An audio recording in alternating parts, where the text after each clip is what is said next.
Barack ওবামাকে যখন ছোটবেলায় ক্লাসে এম ইন লাইফ রচনা লিখতে দেওয়া হয়েছে, তোমরাও তো এম ইন লাইফ রচনা লিখছো অনেকবার, ঠিক না? মুখস্থ করে লিখছো, I want to be doctor. Doctor হবা না কি হবা সেটা পরে দেখা যাবে, বাট আপাতত পরীক্ষা পাস করার জন্য ডক্টর হিসেবে এম ইন লাইফ হিসেবে রচনাটা খুব ভালো লিখছে এবং খুব ভালো মার্কস পাইছে আশা করছি। তো বারাক ওবামা যখন রচনা লিখতে যাবে এম ইন লাইফ, তিনি চিন্তা করলেন যে আমি কি হতে পারি। তখন ম্যাডামকে জিজ্ঞেস করলেন ক্লাসে অবস্থায়, সবাই লিখছে, ম্যাডাম পৃথিবীতে সবচেয়ে বড় কি স্বপ্ন আছে অথবা বড় কি এম ইন লাইফ রয়েছে যেটা অর্জন করতে পারলে আমি সবচেয়ে ভালো এম ইন লাইফ হিসেবে নিজেকে তৈরি করতে পারবো আর নিতে পারবো।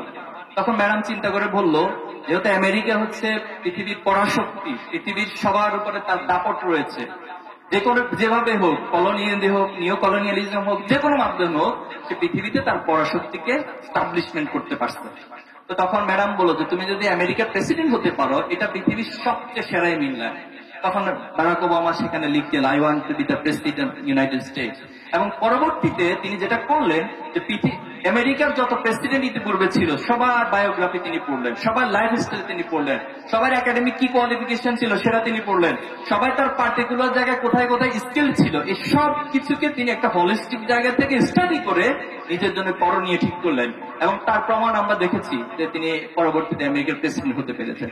এজন্য তুমি তোমার স্বপ্নকে কোথায় নিয়ে যেতে চাও, তুমি নিজের ঝোঁক প্রবণতা কোন দিকে আছে, কোন দিকে তুমি মুভ করলে নিজের জন্য কমফোর্ট ফিল করো, সেটা বাছাই করেই তোমাকে সেদিকে যেতে হবে এবং প্রস্তুতি নিতে হবে। তোমাকে সার্বিক শুধুমাত্র এখন তুমি স্বপ্ন দেখলে, আমার আগে আমাদের স্যার বলেছেন আবুল কালাম, এপিজে আব্দুল কালামের উদাহরণ দিয়ে, যে স্বপ্ন হচ্ছে সেটা যেটা তোমাকে ঘুমাতে দিবে না, তোমাকে অল টাইম একটা প্রেরণা, একটা প্রেশনের মধ্যে দিয়ে নিয়ে যাবে যে আমাকে আমার এই স্বপ্ন, আমার এই গোল অবশ্যই বাস্তবায়ন করতে হবে।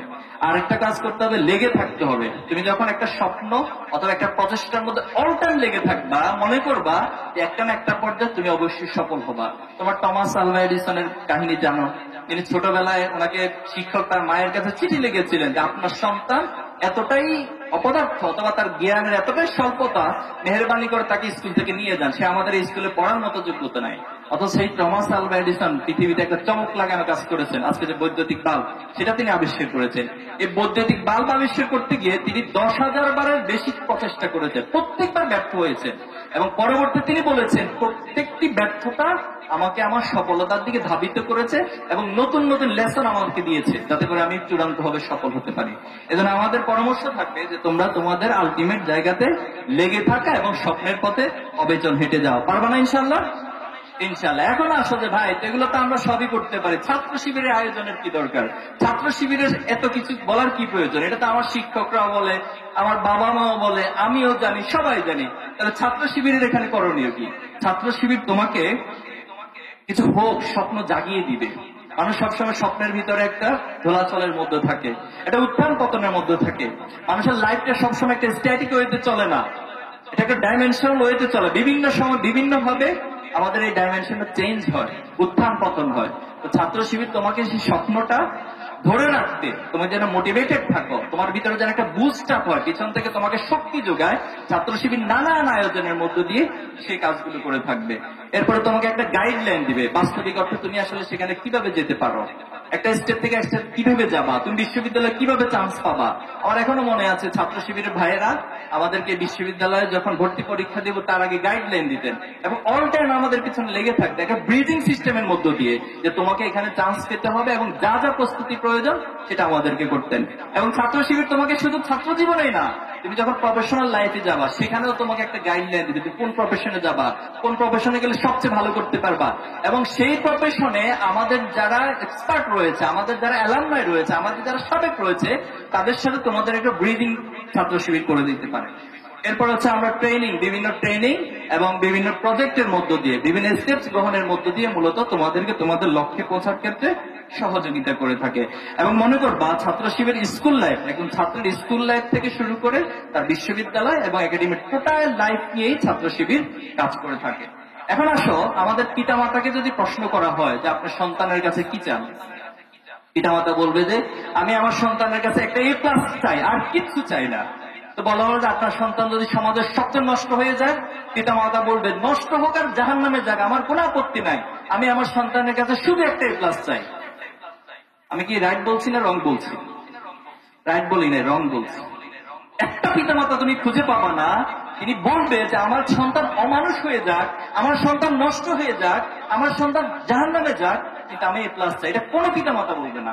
প্রত্যেকটা পিতামাতা আগে এটা এনশিওর করবে যে আমার সন্তান একজন মানুষের মতো মানুষ হোক, এটা আমি চাই। এরপরে তোমার ভালো রেজাল্ট, তোমার ভালো সবকিছু অর্জন পিতামাতাকে অনেক বেশি সম্মানিত করবে। এজন্য ছাত্র শিবির তোমার এই ভালো রেজাল্ট, দুনিয়ার ভালো অর্জনের পাশাপাশি তার চেয়ে বেশি কিছু চায়, বেশি কিছু দিতে চায়। সেক্ষেত্রে তোমাকে সততা শিক্ষা দিবে, কিভাবে সৎ হতে হয়, তুমি কিভাবে এই সমাজকে লিড করবা, দক্ষতা, তোমাকে সেই দক্ষতাগুলো বিভিন্ন নানান আয়োজনের মধ্য দিয়ে গড়ে তুলবে, তোমাকে দেশপ্রেমিক করে গড়ে তুলবে। আজকে আমরা দেখেছি বিগত 15টি বছর যারা এই দেশকে পরিচালনা করেছে তারা কথায় কথায় দেশপ্রেম এবং কথায় কথায় বিভিন্ন চেতনার কার্ড ইউজ করত, এবং এই চেতনাকে তারা একটা বিজনেস ইন্ডাস্ট্রি হিসেবে তৈরি করেছে। এই বিজনেস ইন্ডাস্ট্রি দিয়ে তারা বাংলাদেশ থেকে হাজার হাজার কোটি কোটি টাকা বাংলাদেশ থেকে পাচার করেছে।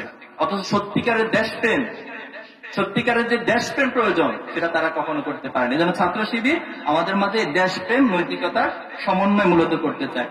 আমরা আমাদের অনেক পিতা মাতাদেরকে মেসেজ দিই, আমাদেরকে মেসেজ করেন বিভিন্ন সোশ্যাল মিডিয়াতে অথবা আমাদের পেজে, আমাদের বিভিন্ন অফিসিয়াল সাইটগুলোতে ওনারা মেসেজ করেন, ওনারা লিখেন যে বাবা আমার সন্তানকে আমরা অনেক চেষ্টা করছি, কিন্তু সে এত বেশি গেম অ্যাডিক্টেড হয়ে গেছে, সে ডিভাইসে এত বেশি অ্যাডিক্টেড হয়ে গেছে, তাকে কোনোভাবে আর ভালো লাইনে আনতে পারতেছি না, তোমরা মেহেরবানি করে তার দায়িত্ব একটু গ্রহণ করো। কিছুদিন আগে আমাদের অফিসে একজন মা তার 2জন সন্তানকে নিয়ে এসেছেন, নিয়ে এসে বললেন যে আমি আমার সন্তানকে শিবিরের সেন্টারে ভর্তি করাতে চাই। আমি বললাম যে এটাতে কোনো সেন্টার নেই, এখানে কিভাবে ভর্তি করাবেন, অথবা এই আইডিয়া আপনার মাথায় কিভাবে আসলো?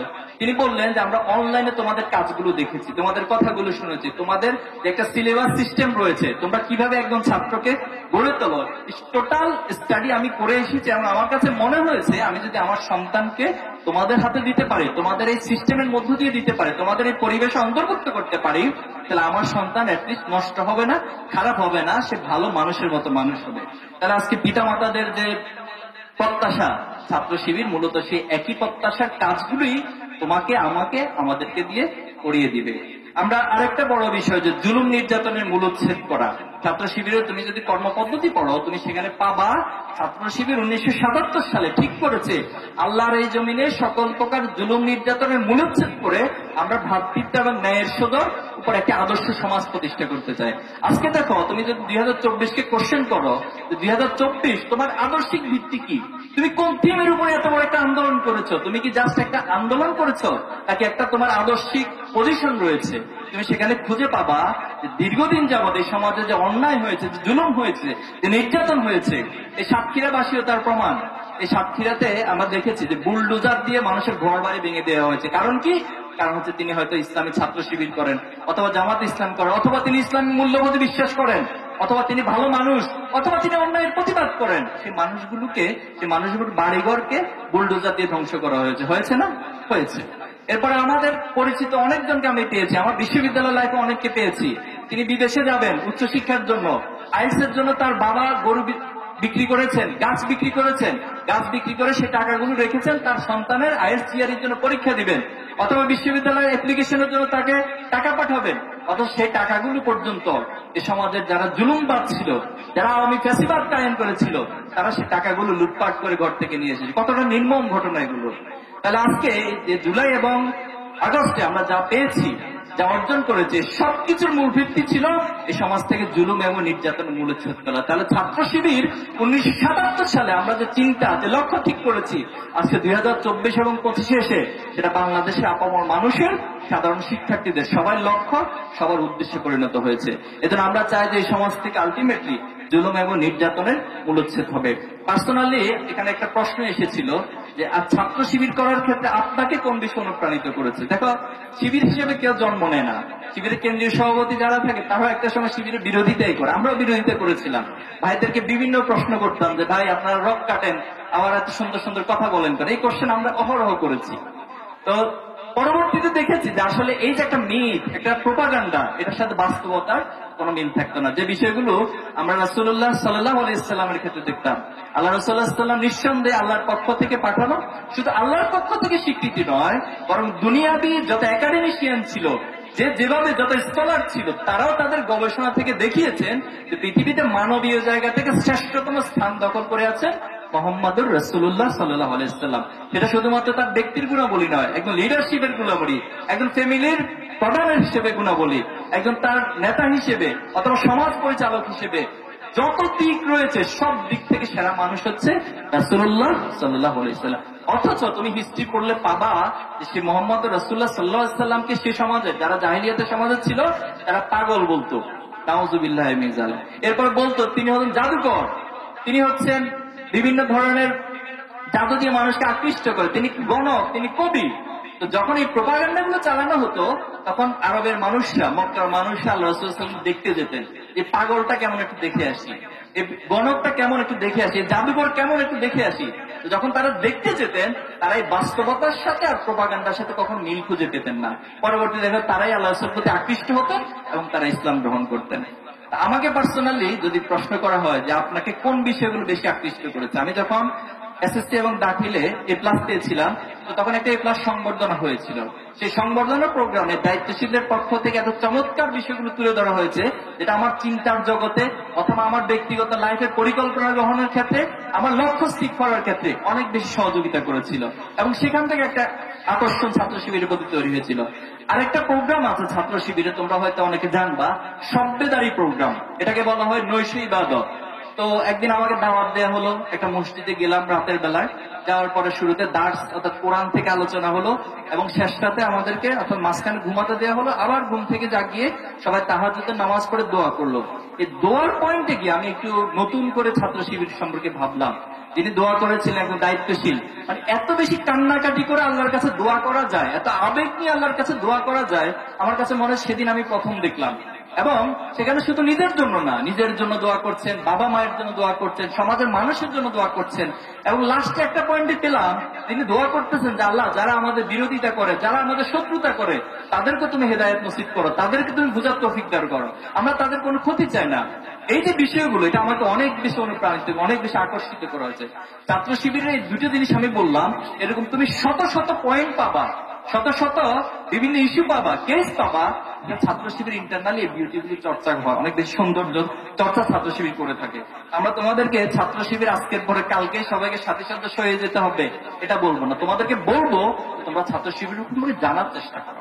আলহামদুলিল্লাহ এখন যথেষ্ট সুযোগ রয়েছে, আমার ওয়েবসাইট রয়েছে, অনলাইনে জানতে পারো, আমাদের বই পুস্তক করতে পারো, আমাদেরকে যারা ব্যক্তি হিসেবে তোমরা চারপাশে তাদেরকে দেখতে পারো, তাদের চরিত্র কেমন, তাদের কথাবার্তা কেমন, তাদের চারিত্রিক মাধুর্যতা কেমন, এই সব কিছুর মধ্য দিয়ে তুমি ছাত্র শিবিরকে জানো, এটা আমরা চাই। আর পাশাপাশি তোমাকে এটা বলবো, ছাত্র শিবিরের যে দাবি তুমি ভালো মানুষ হও, তুমি ভালো রেজাল্ট করো, তুমি ভালো একটা প্রফেশনে যাও, ভালো একটা ক্যারিয়ার গড়ে তোলো, তুমি ভবিষ্যতে নিজেকে সমাজে প্রতিষ্ঠিত করো, সমাজকে সততার মধ্য দিয়ে নেতৃত্ব দাও।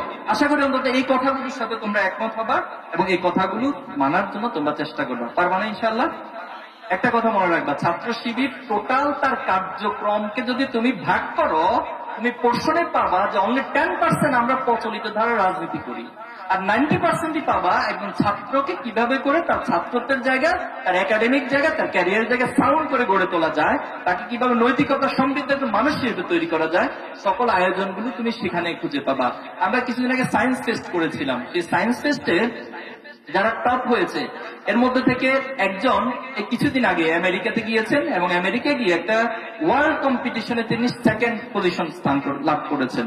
আলহামদুলিল্লাহ। এরপরে আমরা তাদেরকে বিভিন্নভাবে প্রমোট করছি, আমরা তাদেরকে নিয়ে আয়োজন করছি ফিউচার সায়েন্টিস্ট যারা ভবিষ্যতে বড় বিজ্ঞানী হবে, আমরা তাদের মধ্যে স্বপ্নগুলো জাগানোর চেষ্টা করতেছি যে তোমরা বাংলাদেশে বসে আমাদের যে ব্রেন ড্রেন হয় অর্থাৎ আমাদের মেধাগুলোর যে বাইরে পাচার হয়ে যায়, বাইরে চলে যায়, বাংলাদেশের সুযোগ সুবিধা অবকাঠামোগত সুবিধা পাওয়া যায় না, গবেষণার সুযোগ সুবিধা পাওয়া যায় না।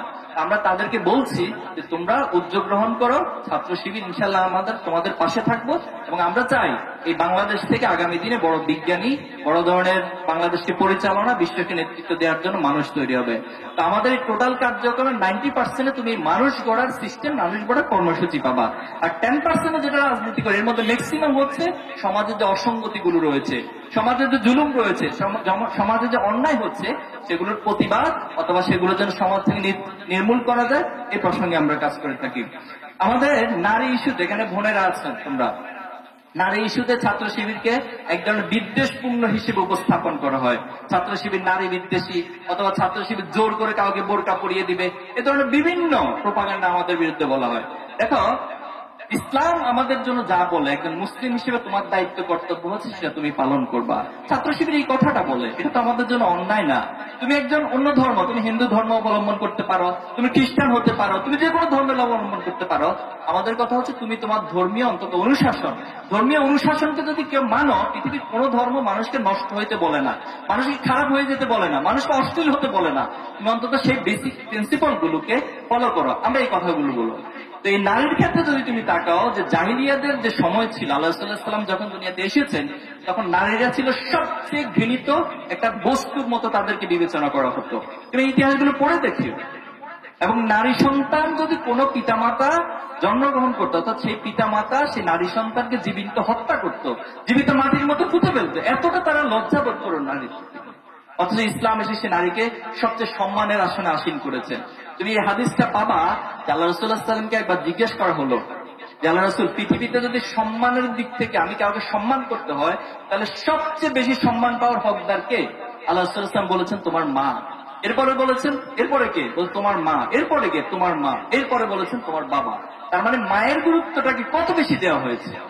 এবং তুমি এই রিসার্চ, এই গবেষণা পাবা যে অনেকগুলো গবেষণা দ্বারা উঠে এসেছে, একজন মা যখন তার সন্তানকে ভূমিষ্ঠ হয়, সে ভূমিষ্ঠ হওয়ার সময় যে কষ্ট ফিল করে, একজন জীবিত মানুষের সবগুলো হাড়কে যদি তুমি জীবিত অবস্থা ভেঙে ফেলো একসাথে, যে পরিমাণ কষ্ট ব্যথা পায় একজন মা তার সন্তানকে ভূমিষ্ঠ গর্ভে ধারণের মধ্য দিয়ে, তার চেয়ে কয়েক গুণ বেশি কষ্ট অনুভব করে। তাহলে আমাদের এই মায়ের প্রতি সম্মান, শ্রদ্ধা, এটা ইসলাম যেভাবে প্রমোট করেছে ছাত্র শিবির, ঠিক সেভাবে করে নারীদেরকে সম্মান এবং শ্রদ্ধার জায়গা থেকে। অন্যান্য ধর্মাবলম্বীর ক্ষেত্রে আমরা যেটা বলবো, এক্ষেত্রে আমাদের প্রতি একটা বিদ্বেষ, যে ছাত্র শিবির যদি কোথাও তাদের কাজ বেশি হয়, অথবা যদি সবাই ছাত্র শিবির হয়ে যায়, অন্যান্য ধর্মের মধ্যে বিদ্বেষ পোষণ করে। তুমি দেখো, বিগত প্রত্যেকটা বছর যখন পূজা হতো, তখন কোথাও না কোথাও একটা অকারেন্স ঘটতো, একটা হামলা হতো, এবং এটা একদম রাজনৈতিক টালকারি হিসেবে ইউজ করতো।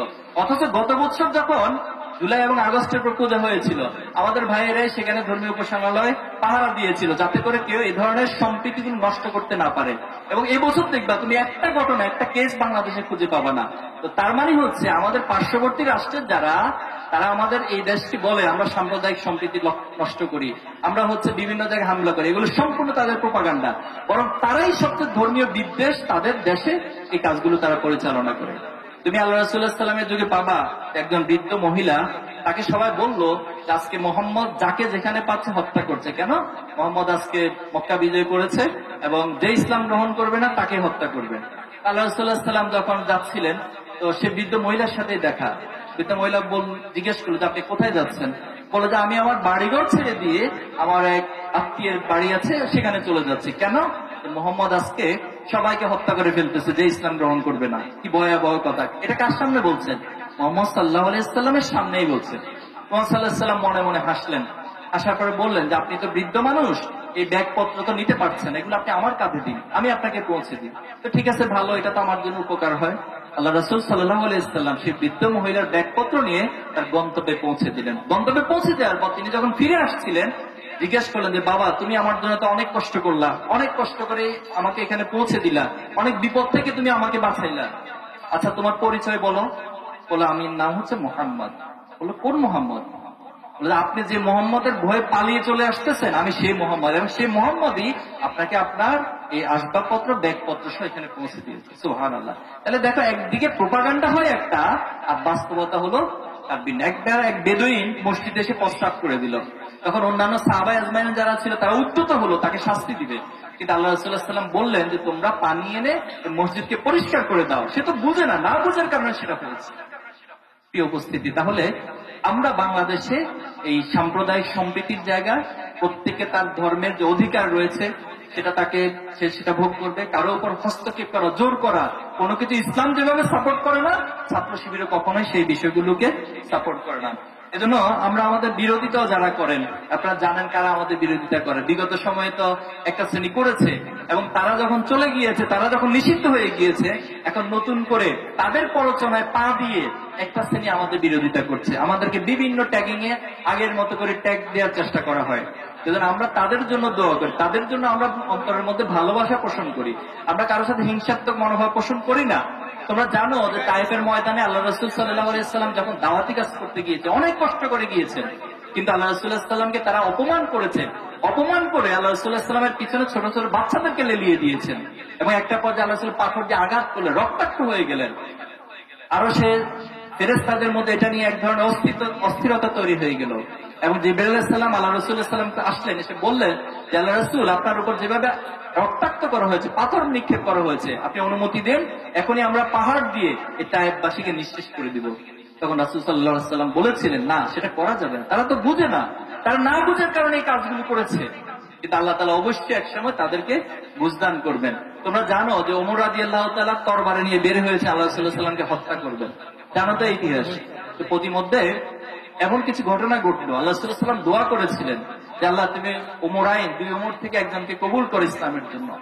প্রতিমধ্যে দেখা গেল যে ওমর রাদিয়াল্লাহু তাআলা একটা পর্যায়ে এসে ইসলাম কবুল করেছিল। এভাবে অসংখ্য কেস, অসংখ্য ঘটনা রয়েছে। আল্লাহ সাল্লাল্লাহু আলাইহি ওয়াসাল্লাম যারা তার বিরোধিতা করতেন তাদের সাথে কেমন আচরণ করতেন, ঠিক সেই আচরণগুলোই আমরাও করতে চাই। এটাই আমাদের আদর্শিক বৈশিষ্ট্য, এটাই আমাদের আদর্শিক নীতিমালা। প্রিয় শিক্ষার্থী বন্ধুরা, আমি শেষ করব। আমি মনে করি আমার সামনে তোমরা যারা বসে আছো, কিছু শার্ট প্যান্ট পরা আর কিছু ভাই এবং বোনদেরকে আমি দেখছি, এমনটা না, বরং আমি দেখছি যে আগামী দিন তোমাদের এখান থেকে তৈরি হবে আবু সাঈদের উত্তরসূরি। আমি মনে করি তোমাদের এখান থেকে তৈরি হবে হযরত আবু বকরের মতো কিছু মানুষ, তোমাদের এখান থেকে তৈরি হবে ওমরের মতো নেতৃত্বের, যিনি পুরো পৃথিবীর অর্ধ পৃথিবীকে শাসন করেছিলেন ন্যায়পরায়ণতার মধ্য দিয়ে। তোমাদের মধ্য থেকে তৈরি হবে ওসমান রাদিয়াল্লাহু তাআলা, বিশাল হৃদয়ের অধিকারী সম্পন্ন মানুষ। তোমাদের মধ্য থেকে তৈরি হবে আলী রাদিয়াল্লাহু তাআলার মতো প্রাজ্ঞ ব্যক্তিত্ব। তোমাদের মধ্য থেকে তৈরি হবে খালিদ বিন ওয়ালিদ রাদিয়াল্লাহু তাআলার উত্তরসূরি, যিনি পৃথিবীতে ন্যায় প্রতিষ্ঠার জন্য সমর সারি থেকে, সমর যুদ্ধতে ময়দান থেকে নেতৃত্ব দিয়েছিলেন। তোমাদের মধ্য থেকে তৈরি হবে সালাউদ্দিন আইয়ুবী উত্তরসূরি, যারা ফিলিস্তিনবাসীকে তিনি উদ্ধার করেছিলেন। আজকে দেখো এই ফিলিস্তিন নিয়ে যদি আমরা বলি, সেখানে কি পরিমাণ হত্যাযোগ্য নির্যাতন, নির্মমতা চালানো হচ্ছে, অথচ কারা চালাচ্ছে এই কোশ্চেন যদি তুমি করো, তুমি উত্তর খুঁজে পাবা যারা পৃথিবীতে বারবার মানবতার কথা বলে, পৃথিবীর সব জায়গায় তারা মানবতার ফেরি নিয়ে বেড়ায়, মানবতার সবক দিয়ে আমাদেরকে এসে মানবতা শিখাতে আসে, অথচ তারাই সেখানে মানবতার সবচেয়ে বেশি লঙ্ঘন করছে। এটা আমরা বিশ্বাস করি।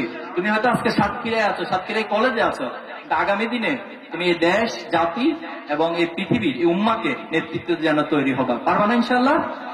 ইনশাআল্লাহ। মনে রাখবা, তুমি কোথায় জন্মগ্রহণ করেছো, তুমি কোন পিতামাতার ঘরে জন্মগ্রহণ করেছো, তুমি কোন স্কুলে পড়ছো, কোন কলেজে পড়ছো, এটা গুরুত্বপূর্ণ না, বরং তুমি তোমাকে ভবিষ্যতে কোথায় নিয়ে যেতে চাও, তুমি কোন জায়গা থেকে নিজেকে দক্ষ, যোগ্য হিসেবে গড়ে তুলতে চাও, নিজেকে কন্ট্রিবিউট করতে চাও, এটা ভবিষ্যতের মানুষ তোমাকে বিশ্লেষণ করবে। আমি আর প্রত্যাশা করি আগামী দিনে সেই কাঙ্ক্ষিত মানুষগুলো আমার সামনে বসে আছে এবং তোমরা তৈরি হবে ইনশাল্লাহ। সর্বশেষ যে কথা বলে শেষ করতে চাই, আমরা বলেছিলাম আমাদের লাইফের পৃথিবীতে আসার আগে একটা পার্ট, আর এতক্ষণ আমি যা আলাপ করেছি এটা পৃথিবীর পার্ট আলোচনা করেছি। এরপরে আমাদেরকে আল্লাহ তাআলার কাছে, আমাদের সৃষ্টিকর্তার কাছে উপস্থিত হতে হবে। নিউটনের একটা সূত্র হচ্ছে every action has a reaction, প্রত্যেকটা ক্রিয়ার একটা প্রতিক্রিয়া থাকে। তুমি যাই করবা, ভালো কাজ করবা, এটার একটা ফিডব্যাক পাবা, আবার খারাপ কাজ করবা, এটারও একটা ফিডব্যাক পাবা। আমাদের ইসলামের প্রিন্সিপাল যেটা, যে তোমার প্রত্যেকটা ভালো কাজের রেজাল্ট আল্লাহ তাআলা দুনিয়াতেও দিবেন, আখিরাতেও দিবেন। আবার তো যদি তুমি খারাপ কাজ করো, সেই খারাপ কাজের রেজাল্টও তোমাকে দুনিয়াতেও দিবেন, আখিরাতেও দিবেন। এই বিশ্বাস আমাদের আছে। যদি থেকে থাকে, তোমাকে সেই দিনের কথা চিন্তা করতে হবে যেদিন আল্লাহ তাআলা আমাদের কাছে আমাদের আমলনামাকে উপস্থাপন করবেন, বলবেন যে বান্দা পড়ো, ইকরা কিতাবাকা কাফা বিনাফসিকা আল-ইয়াওমা আলাইকা হাসিবা, আজকে তুমি তোমার হিসাব গ্রহণের জন্য যথেষ্ট। এখন এই কিতাব কারা লিখছেন? আমাদের কাঁধে আল্লাহ তাআলা ফেরেশতা সেট করে দিয়েছে, কিরামান কাতিবিন ইয়ালামুনা মা তাফালুন। তারা সব সময় আমরা ছোট বড় যাই কিছু করছি সব লিপিবদ্ধ করছে। মনে রাখবা, তোমার পিতামাতা তোমাকে 24 ঘন্টা পাহারা দিয়ে রাখা সম্ভব না, তোমার শিক্ষক তোমাকে 24 ঘন্টা পাহারা দিয়ে রাখতে পারবে না, কিন্তু তোমার মনের মধ্যে যদি ওই অনুভূতি থাকে যে আমি যখন যাই করছি সেটা আমার রব, আমার সৃষ্টিকর্তা, আমার আল্লাহ আমাকে দেখছেন এবং সেটা রেকর্ড হচ্ছে এবং এটার জন্য অবশ্যই আমাকে একদিন জবাব দিতে হবে, এই অনুভূতি তুমি যত বেশি লালন করতে পারবা, তোমার জন্য সৎ থাকা, তোমার জন্য ভালো পথে থাকা এবং তোমার আলটিমেট যে বিজয়, যে বিজয়কে আল্লাহ তাআলা ফাওজান আজিমান বলেছেন, অর্থাৎ আমাদের সকল হিসাব নিকাশ শেষে আল্লাহ তাআলা বলবেন ওয়াসিকাল্লাযিনা তাকাউ রাব্বাহুম ইলাল জান্নাতি জুমারা। এই যে আজকে তোমাদেরকে ফুল দেওয়া হচ্ছে, ঠিক সেম ওয়েতে তুমি যদি তোমার নেকের পাল্লা, তোমার আমলের পাল্লা ভারী হয়, তাহলে কাল কিয়ামতের মাঠে আল্লাহ তাআলা তোমাদেরকে ফেরেশতাদেরকে দিয়ে সংবর্ধনা দিবেন, লাল গালিচার মধ্য দিয়ে, ফুলের সম্ভাষণ দিয়ে জান্নাতে তোমাদেরকে বরণ করা হবে। আর যদি কোনো কারণে এই দুনিয়ার জীবনে আমি আল্লাহর নাফরমানি করি, আল্লাহ নির্ধারিত পথের বাইরে চলি, তাহলে আমাকে অবশ্যই কাল কিয়ামতের মাঠে আল্লাহ তাআলা জাহান্নামে দিবেন। আর জাহান্নামটা হচ্ছে খুবই নির্মম, খুবই নিকৃষ্ট এবং খুবই ভয়াবহ একটা জিনিস, এবং সেটাকে খসিরিন অর্থাৎ সর্বোচ্চ ক্ষতিগ্রস্তদের সর্বনিম্ন স্তর বলা চলে। এবং সেখানে ফেরেশতারা সেম ওয়েতে টেনে হিচড়ে নিয়ে যাবে আমাদেরকে। আল্লাহ আমাদেরকে মাফ করুক। আমরা চাই যে তোমরা এই দুনিয়াতে সফল হবে, দুনিয়াতে শ্রেষ্ঠ মানুষ হবে, আমাদের এই বাংলাদেশকে উম্মার কল্যাণে কাজ করবে, পাশাপাশি আল্লাহর খাঁটি গোলাম হিসেবে কাল কিয়ামতের মাঠে জান্নাত উপযোগী মানুষ হিসেবে তৈরি হবে। আল্লাহ আমাদের সবাইকে কবুল করুক, সবাইকে তাওফিক দান করুক। এই আয়োজনের জন্য ইসলামী ছাত্র শিবির সাতক্ষীরা শহর সরকারি কলেজ, সাতক্ষীরা সরকারি কলেজ সহ সকল দায়িত্বশীলদেরকে ধন্যবাদ জানাচ্ছি এবং সবাইকে আবারও ধন্যবাদ জানিয়ে আমার কথা শেষ করছি। আসসালামু আলাইকুম ওয়া রাহমাতুল্লাহি ওয়া বারাকাতুহু।